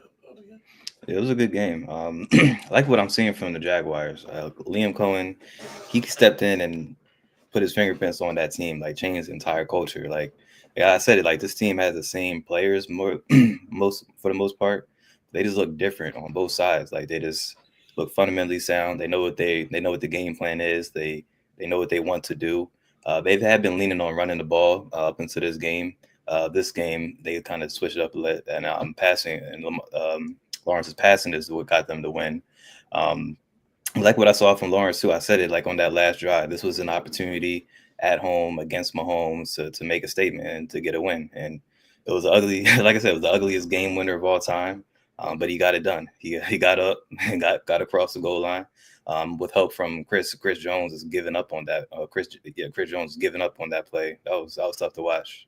Even if you're not a fan of the Chiefs, that was crazy. But with the Chiefs, I think they're slowly getting into that championship form by the end of the season. I think the last month of the season they'll be at that point. I just think right now they're getting by just running the ball. Like they consistently have their two running backs, Hunt and Pacheco, has single digit carries. Mahomes is basically a part-time running back because this is another game where he led them in rushing. They featured their rookie. I didn't even know they had a rookie running back until this game. Brashad Smith. They started featuring him a little bit more this game, and I think that's going to slowly increase as the season goes on. I like what I saw from him, the few touches that he did get. So that's another point that I feel like that's going to improve as the season goes on. And once Rice gets back, I feel like everything is going to fall in place. You see Worthy making plays, but he's kind of like the number one focus for the defense right now. So you put Rice back in that position, everything falls in place. You have Worthy taking the top of the defense. You have Kelsey in the middle of the field, also with Juju as well. And then you can just keep letting that running attack improve over the season. So, and as far as what from Mahomes' point of view, he had nothing to worry about. Yeah, it was a slow start to the season, but the three competitors in his class, so to speak, they're just not there to do anything. Burrow, the fortunate injury with him is going to mess up his year. Same with Lamar, and just at the status of the Ravens, and it's always the same case with Allen. Like I don't see, if I'm Mahomes, I don't see no changes from what has been done previous games with Josh Allen and the Bills. I feel like if it comes down to it, he's going to make enough plays to win that game. So, and that's just how I see it right now. I think the Chiefs are going to look even better towards the end of the year. So. No, as far as Mahomes, I feel like he just trying to stay healthy and get all his guys back so they can get a groove on, to get in a nice groove towards the end of the year. And I think I like what I see what I see from the Jags, because those division games, I'm not sure if they played yet, but those division games against the Colts, they're going to be good games, and that's going to shape the playoff series. I think both of those teams have chances of making the playoffs. One winning division, one wild card. But I'm interested to see how those two teams match up later on in the year. Really quick, I want to jump in. At the 251 mark of our season preview show, I said the Jacksonville Jaguars will steal the division.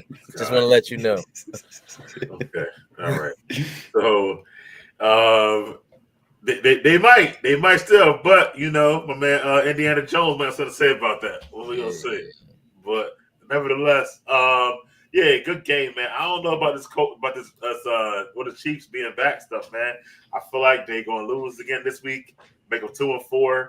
Then they got the Bills in 2 weeks, so I don't know. We're gonna see about that. But I like what Thornton has become. Like I said in the chat, without Worthy, Thornton is he's a good target, man. He catch the ball, he catch those deep balls, gave him something back. They got a lot of speed on that team, which is good. But Chris Jones was tired, man. He getting a little old, long in the tooth. Kelsey already long in the tooth. He should have did something on that play, but he was kind of chilling or whatever. Yeah, he definitely gave up. I do think that was a great play. What's the linebacker name? Lawson? What's his name? Devin Lloyd. Lloyd. I think this is a great play, Toby. I don't think Mahomes tried anything. I think it was a linebacker making a great play. Because he was going for Mahomes and he stopped in his tracks. And he read his eyes. He saw he was going to Juju and he just jumped right in front. He made a great play. That's what I'm saying. Play. So I think that it happens sometimes. And sometimes, I'm sorry, but the DBs, linebackers, will trick the quarterbacks too. So they got a good thing they do. But I do think it wasn't like a statement game for the Jags, man. Now they're 4-1. I think that Liam Cohen he got some nice play calling. Hunter, I would get more involved. I'll involve Hunter the same way the Chiefs do Worthy. More end arounds, more sweeps. He's fast. Let him do that. Then catch some more at the backfield. I thought he had a decent game, not worth number 2 pick game, but I thought he had a decent game. But I do like that catch, that third down throw to Brian Thomas Jr. was great. That was a dime right there. And if I knew the game was over. So Jags, we're going to see. They're in a hell of a division. I mean, Houston's starting to get better. Colts are good, and they're pretty good. And the Chiefs, like Darryl said, the Chargers lost is keeping the door open for them, but the Broncos also won. So Chiefs number 3 in the division. I mean, they got to worry about the Raiders, of course, but they got to worry about the rest of the division. So let's see what happens. I have to throw that in there. Moving forward, the Vikings. I knew the hate was going to spew sometime at the show. I know we didn't get a topic, but I knew you was going to hate somewhere. Nowhere. I just remember somebody saying it's going to be second division. That's all I know. It's a long season left, man. Wait, did you hear that on the tape too about the Raiders? I went to the transcript. Okay. That wasn't there. I'm sure that wasn't there. All right. Well, anyway, check actually. the Vikings, man. Vikings, we watched that game on an early morning. Vikings and Browns. Vikings wound up winning the game. I don't know why I had the Super Bowl and busted maybe from last week. But anyway, Vikings did beat the Browns. And Dylan Gabriel's first start, which I didn't think it's not my turn. Didn't think he played that bad, but Vikings lost the QB. What y'all thoughts on the game? Darryl, what's your thoughts on that game, man? Yeah, this was a slow, grinded out game between two great defenses. Sorry, Gabriel. And early on, I thought I kind of made his comments about him because I thought there were plays that should have been had, and he just didn't take advantage, didn't see, or just didn't want to take the chance of making a play. But I feel like as the game went on, he sort of settled down. Most importantly, he didn't turn the ball over, and especially with that defense and the running game that he has. So that's what you want to see from a rookie. I love Quinshon Judkins. I feel like he's going to be a great back for you. He's like basically Nick Chubb 2.0 for them. So great pickup for them. They just need as always, they need a lot of things when it comes to the Browns. But as far as like having a dynamic number one receiving option, they still need that for a young quarterback to lean on. But again, they're gonna lean on their defense and make games ugly like this. And on the Vikings side, again, led on the defensive side, Justin Jefferson, he had a second game back to back where he, I guess, without McCarthy and just having a veteran quarterback not scared to throw the ball, we're seeing Justin Jefferson do what he normally does. And again, relying on their defense as well. And I believe then did they lose Jordan Mason this game or last week as far as the Vikings? Last week, okay. So without their top two running backs, still fine to get a win. I know it was kind of weird for them because the last 2 weeks they've been overseas, so to come home with one win for them, it's important. But it was a slow, grinded out game. I think Gabriel showed promise. But I don't think he locked in that number one drive. I feel like it's going to be a week-to-week thing as far as improvement. If he starts to take a couple weeks, taking steps back, I feel like we're going to see the Shedor's opportunity. But I think that's going to be something that they monitor week to week. Yeah. Toby, your thoughts, Vikings, Browns, man? Yeah, I won't say much about this game. All right. Gabriel, he played decent. I don't think he was horrible, but not spectacular. Vikings, Carson Wentz, he coming out, he's being productive. I feel like through the game-winning touchdown at the end of the game, getting the ball to Jetta, he's had some turnovers, but he still came out with some victories. So I think the Vikings, they have a very interesting situation going on at quarterback. I don't know. I don't know what they'll do when McCarthy comes back, but it'll be interesting to see because Carson Wentz, he might be better. To be honest, he might be better in my opinion. So I'm sorry. I didn't know he might be better. To be honest, I don't know how much, much better McCarthy is at this point. Maybe he's not as prone to turnovers, but he's young, so he's still gonna make mistakes. So. We'll see what happens with them. But the Browns are the Browns. Gabriel's going to get his opportunity. I'm happy. I think Joe Flacco got traded. So, see if Shedeur gets his opportunity. I'm rooting for both of them, though, so we'll see what happens. But I would definitely like to see, Shedeur get his opportunity to go and, do something in this league. But, yeah. Jeff, your thoughts, man?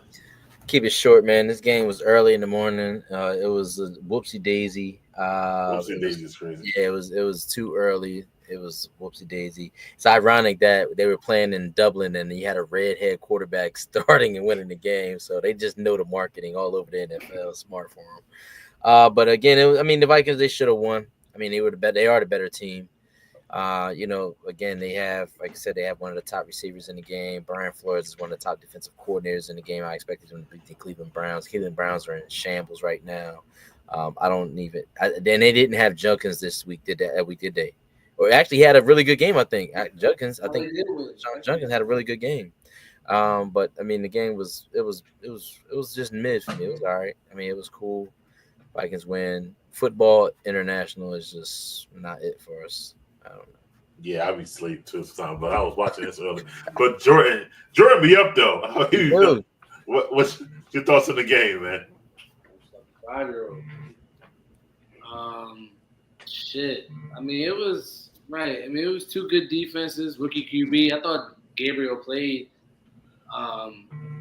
better than I thought he actually would. Put them in position to be able to win the game, and they just couldn't. Defense let them down. Shout out to Carson Wentz. But Vikings are kind of in a mold of kind of just trying to survive and look to next year. And the Browns, I hope that Shador gets a shot.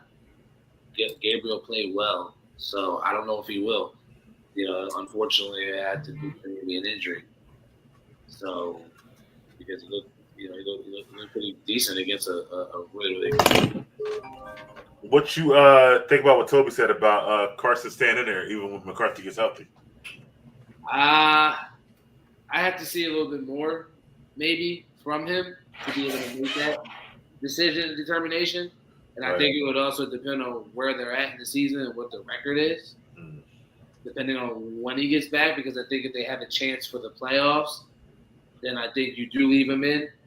But, I mean, I'll be real. It is Carson Wentz. He can end up back in there anyway if he does become the starter. Yeah. So, yeah. At the end of the day. So I'm sure he'll be on the field What's going on? at some point again, this year. So, but Go ahead, Jeff. I forgot to mention almost MVP winning Carson Wentz. I'm sorry. Almost led the Eagles to the Super Bowl. Just right there. Legendary season. You can talk about me with the Heat. Anyway, so he is a champion. Yeah, I'll be quick. I knew Brian Flores don't lose the rookies. I knew that was going to be the issue. Not that Gabriel played bad, but Flores can trick you up. He does the veterans all the time. So I knew he could do it to a rookie. I think Gabriel played pretty decent. They don't have a good, like you said, number one receiver really. Anyway, I do think by the end of the season, maybe last three games, I'll say you might get a chance to see some Shador. Not because Gabriel playing bad, but because they're out of the playoffs. Patriots, so why not look at them? I think I think the bigger decision for them going to be for the draft. Should they draft another QB, or should they go into the training camp next year as with a real battle between Shador and Gabriel? They're going to have another high pick. So, but they're going to say, I like one of these guys, or do I want to draft another QB? But we'll see what happens down the line with that situation. Moving forward. The Cowboys blew out the Jets. And the Cowboys winning without CeeDee Lamb. I was surprised it was this much of a blowout. Jordan, why don't you start? So that was your boy Fields. What's going on with that? Yeah, Jets are a good football team. He's not playing too bad, but they're just not a good football team. Both sides of the ball. We said Dallas would be good as long as they had Dak Prescott in the offense. I didn't think that, honestly, but I'm actually surprised. I did. They always were. Whether they had a defense or not. As long as they had Dak was able to carry them all the way into the playoffs and, does this regular Dak shit. But and they're doing this without CeeDee Lamb. Wait till they get back. You know what I'm saying? But I don't give a shit about the Cowboys. They still got a number one receiver. Yeah, we already beat them. Y'all play them again. Daryl, your thoughts, man, on the game? Cowboys Jets. Yeah, I like what I see from the Cowboys. Biggest difference for me, they actually have a running game this year, and they lean in on it, not shying away from it. Like what I see from my guy Javonte Williams, and Dak is playing well. It's hard to argue another quarterback playing better than him right now. Got to give credit when credit is due. But I just like, even without his top weapon, like just still making things happen. I know it was against the Jets, but you still got to make the plays, still got to get the job done. My guy Jalen Tolbert out there running, doing cardio out there this week. Ryan Flournoy decided to have the best game of his career. Everyone saw that coming, but a good guys stepping up, guys making plays against a team that you should win against. But yeah, I like what I saw from the Cowboys, and I think they're putting themselves in position for in that wild card category towards the end of the year. All right, Toby, your thoughts, Cowboys? What was it? Jets. Yeah. See, it's not really that important of a game. You really can't take much from this. The Jets are a horrible team. They were getting absolutely blown out by the Cowboys. They were doing whatever they wanted to. The Jets couldn't do much until towards the end of the game. So can't put much into this. Jets, I feel like they are like the new age. I mean, they've been terrible for years. Like them and the Browns were like the worst teams for years and years. But I feel like even though the Browns don't have a quarterback, they're still way more competitive than the Jets. The Jets are just, an embarrassment with the product they produce on a week-to-week basis. Dak is playing good, but can I trust Dak when it matters? No. So, this is all good and dandy. I've seen prime Dak already. I'm seeing him at his best. One of the best quarterbacks, what he wants to be. But, that defense isn't great, even though they shut down the Jets. I've seen them get destroyed by Russell Wilson, who's on the bench right now on the Giants. So it's like there's nothing much I could take out of two bad teams. They're two bad teams, but they're not. The Cowboys aren't a bad team. Let me not say that. I just don't take them seriously. They're not gonna win the Super Bowl, in my opinion. They might go to the playoffs, but they might be first round exits. So, but I can't take much out of this game. I got to see the Cowboys play a real team before I can analyze them without CD. And from the games I've seen so far, they haven't been the best, basically. What I'm saying. Jeff? The Cowboys beat up on the opponents they should have beat up on. I mean, it's they should have beat the Jets up. Dak played really well again. I think in 2 games out of the season, he got 700 yards combined in those 2 games. The Giants game and this Jets game. Actually, Dak's playing really well. He's got 1,300 yards, 10 touchdowns, and 3 interceptions, 101 rating, which is really good. Javonte Williams is showing up. I'm expecting them to keep that train rolling. It's just the Jets are the Jets. Justin Fields isn't really a quarterback. He's a glorified running back, like we've been saying for about 5 years now. I don't know if Aaron Glenn took this job knowing that it would be like this. They're just not good. They basically food on the schedule for whoever they come across. And what's typically going to happen is the Cowboys will finish first in the division. They'll win the division this year. And I think the Cowboys go in the division, man. I don't know why. I just got this feeling. Bread on that shit? I just got this feeling, man. I think they're going to win the division, man. The streak continues. 21 years. But it was a good game from Dak. I'm glad George Pickens got his bread on. But, on to the next. Cowboys, I'm more shocked than anybody, honestly. I didn't think they would blow them out. The spread was 1.5.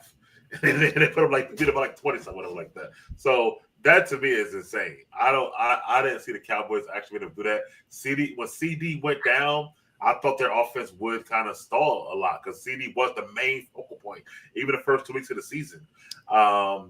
I think Shoddy's showing that he was a good hire, like I said last week, over McCarthy. He actually is a pretty good thing. Dak, I've been so supporting him over years. I'm surprised he's even playing as well. I think off another injury last year, he'll come back and be as good as he's playing right now. So I'm shocked. I thought the Cowboys would be maybe a 3-4 win team this year. So I'm actually a little shocked. With the it's still Jets, possible. Yeah, that's true. with the Jets, I said in the chat, Aaron Glenn should have said no. I'm staying with the He should have. with For sure. Detroit, and I wait for another opportunity to come up because that's a bad franchise. He played there. I get it, man. I get it, but he Something should know. is worth it. He should know they ain't won a Super Bowl in 40-something years. That's a bad franchise. Like, I just wouldn't have been there because now he's going to want to put on his resume. He's going to want to get fired in probably a year and a half or two because they're just a bad franchise. You really got no plan at quarterback because you got Fields in a long-term option, but nothing in the tuck. Wait for, like, you know what I mean? Like a rookie or something like that.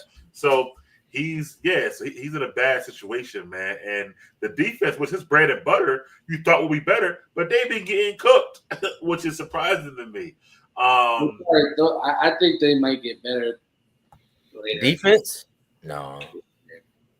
I think the gig is up. I mean, the Jets are what? Fourth in the AFC East. They're 0-5. No way. I know. They got the first No, overall. they're cooked. They cooked. like The sushi. season's over.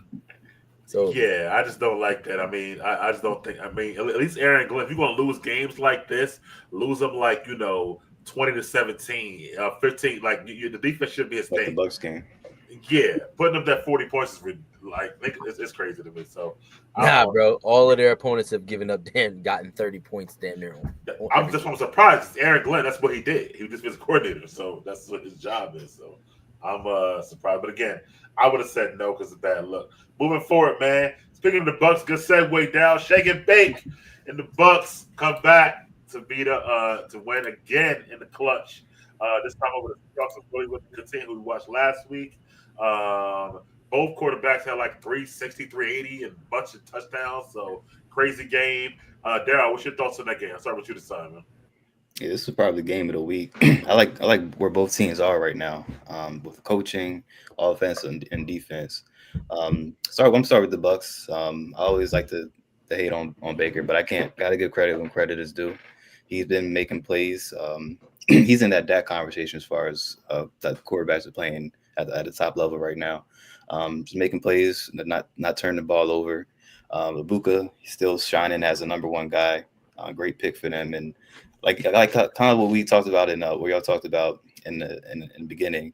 Once they get all their weapons back, they're gonna be a tough out. Like I feel like in today's league, you need weapons all across the board to be a true contender for a chip. You see that with the Lions, you see that with a few other teams in the league, but I feel like they're going to have their weapons at full strength can match up with the Lions and any other team in the NFC. They got Bucky Irving out right now. Insert Rashad White, who has experience as a number one running back. During this time, Bucky's out. He might get into a groove to a point where you have a better 1-2 combo than they had previously. Buka, he's solidified himself as a number one possible option, but you still got two other receivers that can do that as well. Chris Godwin, he's still getting his footing. It's going to take a few weeks for that. Mike Evans, he's going to come right back. I think he even got a fourth guy, McMillan or something like that. Even like that, and even their tight end, Kate Allen. So they got some good pieces. I feel like they stay healthy, and the players that are stepping up while other players are out, just get in that groove toward the end of the year, and they're gonna be a problem for real. I like what I saw from the Seahawks too. Another head coach, I feel like, that's changing the culture of that team with basically the same players.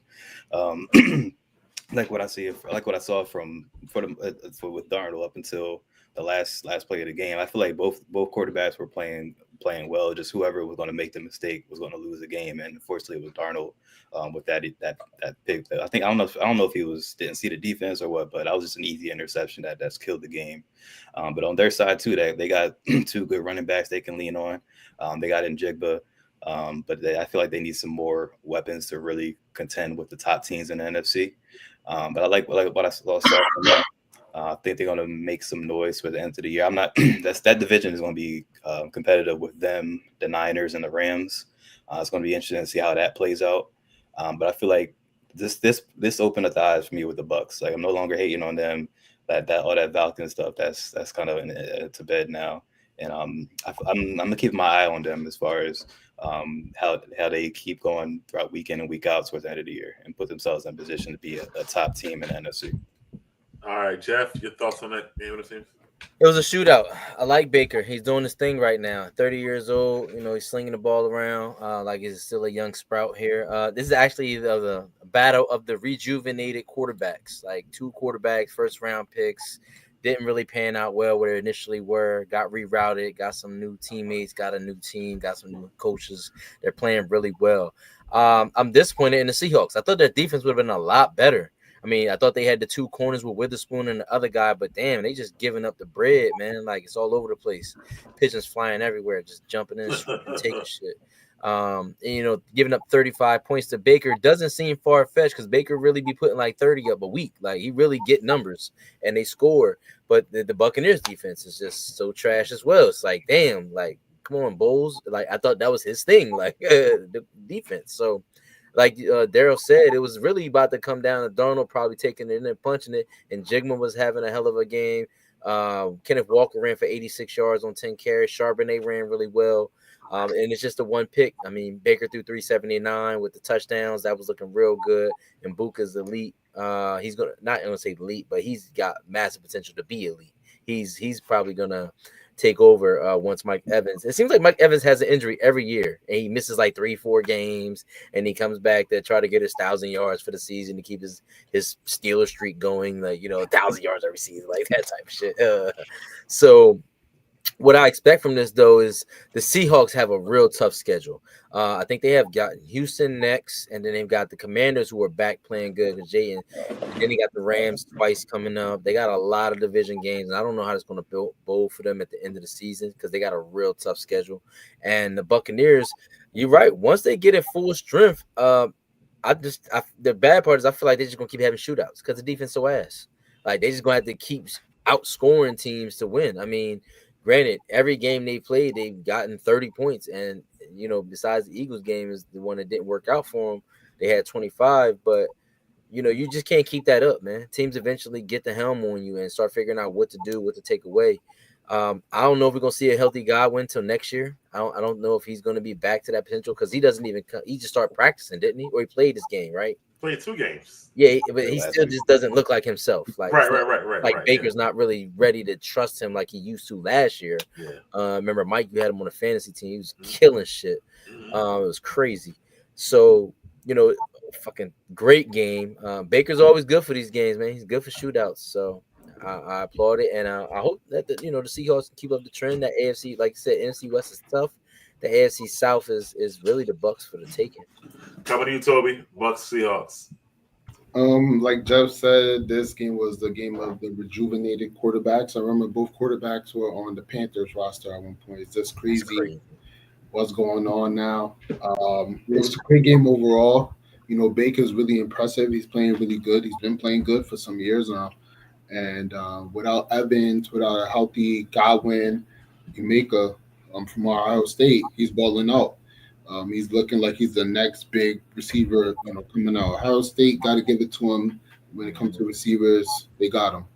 Every receiver is elite so far from what we're seeing. Except for one. Darnold threw that pick at the end of the game, and that was the difference in the game. Besides that, he was balling. He was playing great. He was playing great as he has been all season. Making the Seahawks, look like a competitive team this year. They have the pieces, to get some wins in that division. So I'm interested to see what Baker could do. I mean, I've seen him against the Eagles. I was able to watch that game, and that's the best team in the league. So when it comes to evaluating Baker and what he could do in the NFC, that team is going to be in his way. And he played all right. They had the opportunity, but they didn't win the game. But for the most part, I think it was a good W for the Bucks, and hopefully they can pounce on this and go on the winning streak. Hopefully they don't go into a dogfight for the division, because it is that division. And for the most part, nobody runs away with it. From what I remember over the last few years. So we'll see what they could do. Daryl? No, Jordan. Jordan. I mean, yeah, it was a shootout. Both defenses obviously didn't play well. Two, QBs who have a similar path. So that was a cool storyline. Both had great games. Unfortunately, right, Darnold had the blunder at the end, typical Darnold, but Darnold played really well throughout the whole season. So I think these are two playoff teams. I think Seattle's going to make noise in the NFC, and I think Tampa's going to make noise in the NFC. So it was a good early preview of some real good teams, some real good quarterback play. But if Tampa wants to get to where they want to go, right, their defense has to get better. I think Seattle's defense is better. I think the Buccaneers are that good on offense, and they're shredding them. But they've been shredding everybody. So, but yeah. I agree with what everybody said. The defense do got to get better for them. They good at drafting receivers. They were from Mike Evans. Then they got Godwin, and God was kind of taking over being number one, but then they got Hurts, and then they got Ibuka. So they're really good at getting receivers down there. Bucky now in year, I guess, 2 for him now. So he's kind of really doing his thing. I know he was out this game, but I like what the Bucs are doing, but they do get it better on defense. And with Baker, man, he's like becoming a guy like, don't give him the ball with time left. Because if he got time left, if it's a field goal or a touchdown, he going to get it. Like, you got to, like, I don't know. It's like something turns off him in, like, that last 5 minutes of the game or something like that. So, what happened? He a gamer. He's a gamer, yo. He's definitely a baller. And his story is crazy, bro. Like, he walk on this school, walk on that school, and he's still wound up where he at right now.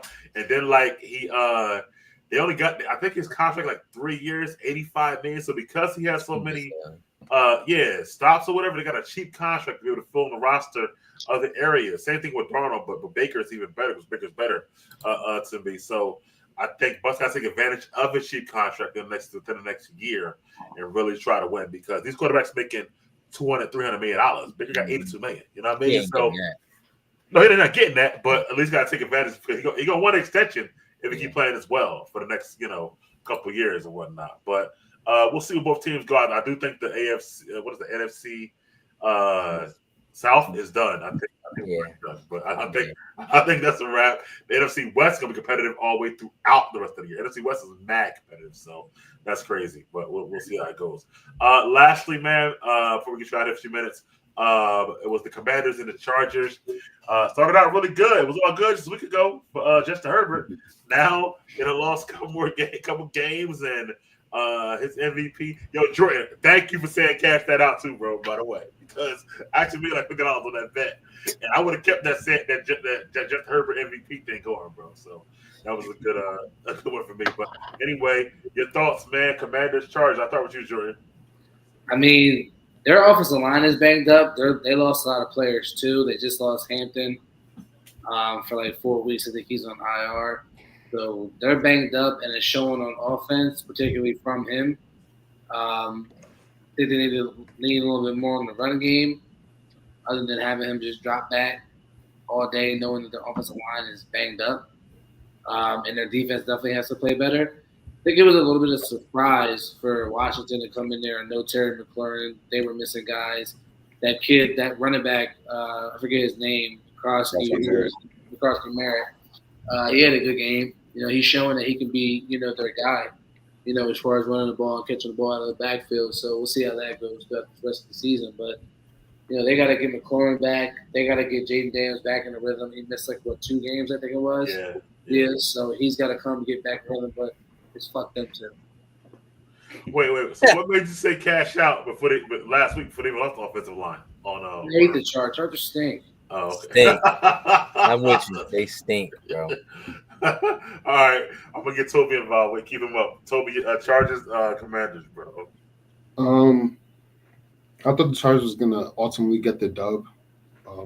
Being at home, Washington just coming back with McDaniels, his first game back. I heard he still wasn't even 100%. And for the most part, the game looked close, but San Diego started out the game well. I remember it was up like 10-3 or 10 to something. And all of a sudden, it was just like a wave. Next thing you know, in a blink of an eye, it's 20-10. And then Herbert threw that pick, and that was basically like game over at that point. I like Jim Harbaugh. When he came back to the league, I thought he was going to be good for Herbert. I thought he could do something with this team, and I'm not giving up.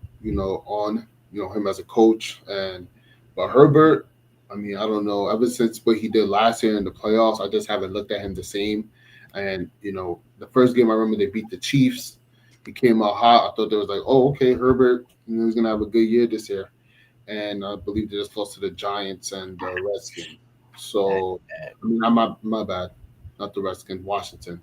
So it's like, it's not looking. He's showing that he's still flawed, and they might honestly, since I'm a supporter of Harbaugh, I'm looking at him like, yo, he might need another quarterback eventually, because he might not be the guy. But they also lost two running backs. They lost Najee, and Hampton just got injured as well, playing on that turf.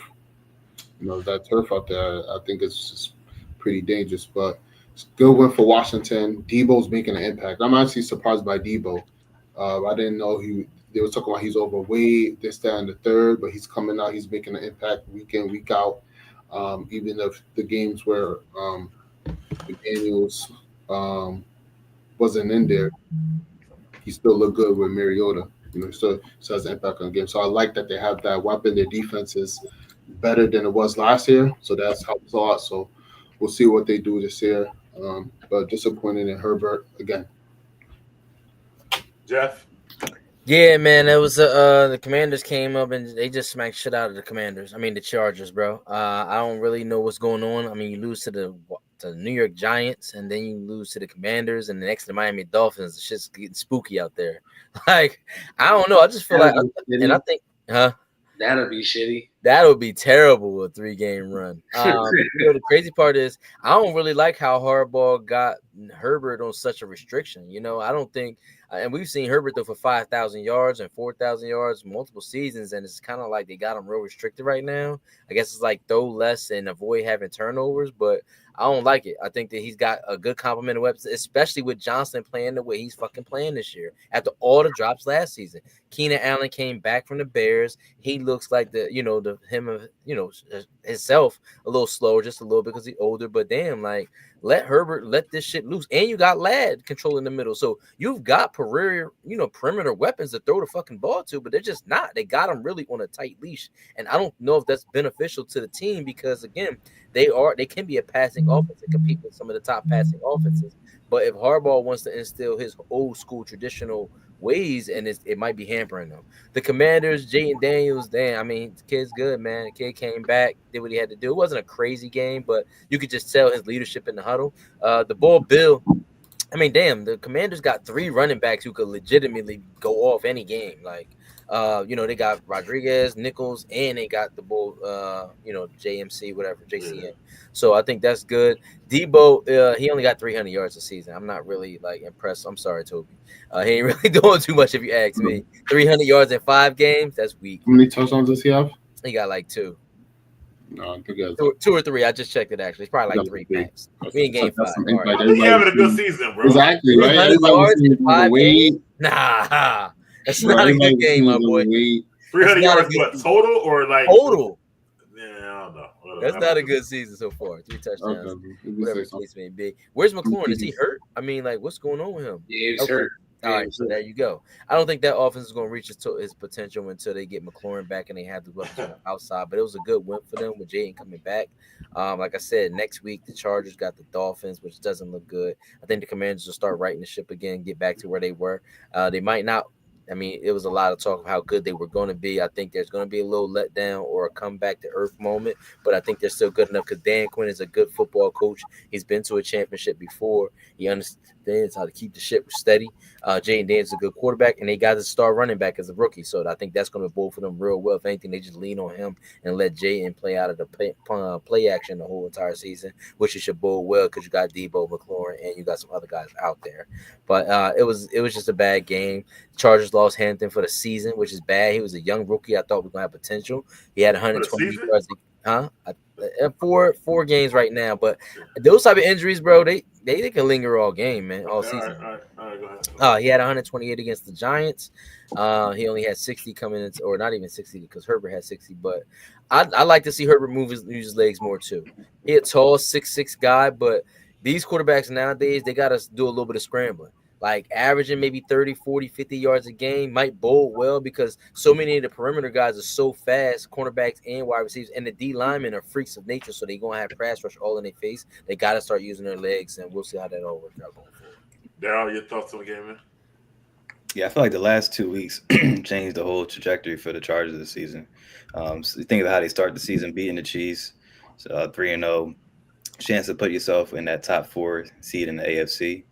And unfortunately, just due to injuries and also bad play, that's really not going to happen. I see them drop into the wild card tier, in my opinion. As far as the Chargers, yeah, just injuries is unfortunately, especially at their most important position for them because they lean on running the ball ever since they got Hardball, and now without that. I mean, even before that, as far as the passing game was definitely shaky. Lad McConkey, he hasn't had the year I thought he was going to have so far this year. Johnston, it kind of has may have a factor in that from just having his resurgence, but just missed opportunity, a missed chance to kind of I thought this was going to be Herbert's year and the Chargers' year, but fortunately due to injuries and just bad play the past couple of weeks, that changes. And with the Commanders. It was a good win for them, but I don't see them competing with the top teams in the NFC, in my opinion. I feel like they were better off keeping Brian Robinson, him with Krause-Kamara I feel like with a better situation in the backfield. And just unfortunately, McLaurin, he hasn't been there. He's Debo's been making plays. I like even Luke McCaffrey. He's been making plays every week for them too. But I feel like they just need that number one guy, McLaurin, to really shape things out. But even with full healthy for that team, I just think they're too old and they don't have enough that can contend with the top team, other teams like the Lions, Eagles, and Bucks, and Rams, Packers going forward. Listen, the Commanders got Chicago, Dallas, Chiefs, Seahawks, Detroit next consecutive. Not easy. Not easy at all. Nah. And then they get Miami after. But I do like what the Commanders are showing on defense. They got a bunch of old defenders, but they actually stepped up a little bit against the Chargers. I felt like. I feel like that. You're right, but the offensive line is killing Herbert, man. He's running around like crazy out there, but you got to make the plays still.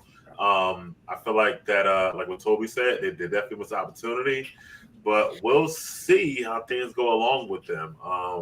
They're letting the Chiefs linger around, but they're still up in the division, so we'll see how it goes. The Commanders I like Jaden Daniels a lot, man. I think he's gonna be really like a really good one, man. I like the kid. The running backs is pretty good too. I don't know what the Chargers are going to do because they do like to run the ball. Harbaugh does love running the ball. He always has. So I don't know who they turn to now that they lost Hampton. I mean, Najee was already trash, so that don't really matter. Right. But the rest of them, the other dude is bad.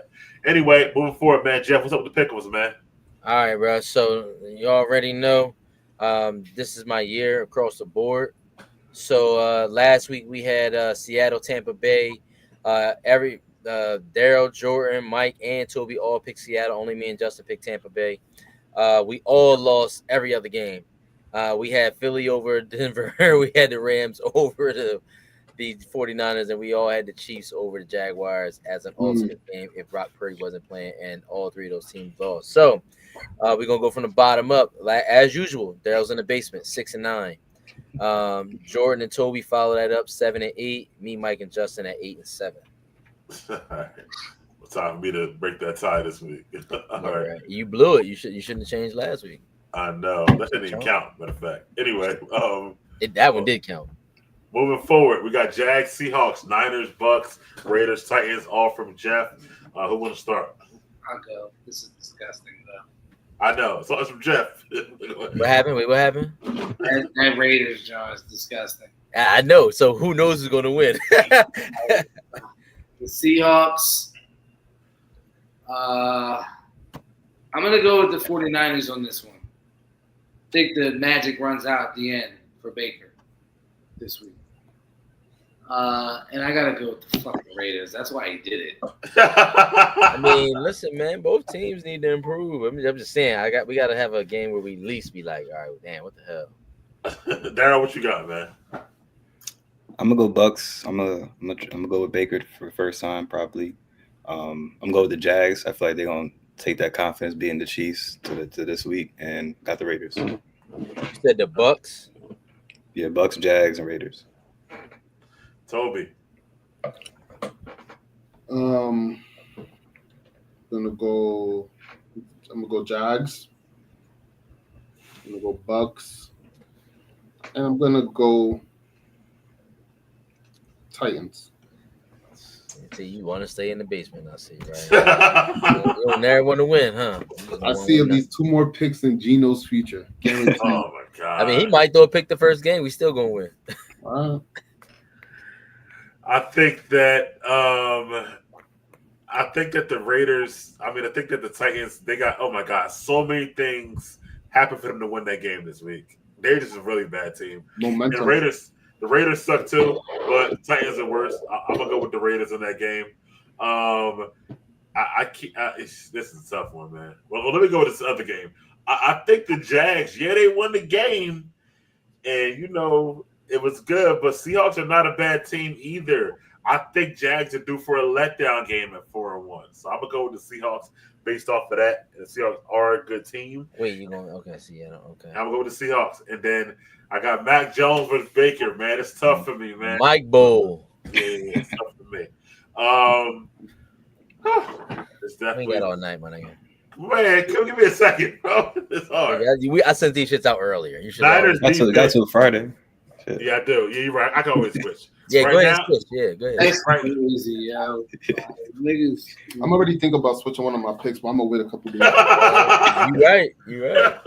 You got the leverage. Yeah. Just do it before your flight take off Friday. Bucks with the Cause that nigga be traveling like a motherfucker. Like, I'll be at the Curbo.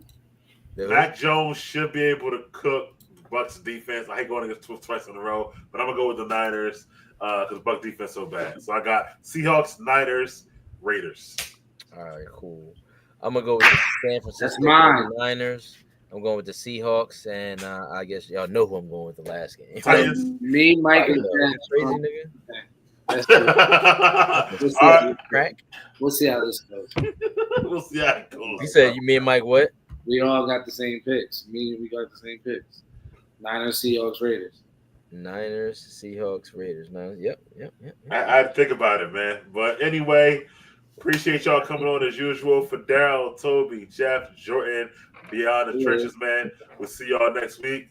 Be out. Peace. All right, y'all. Later, guys. Have a good one.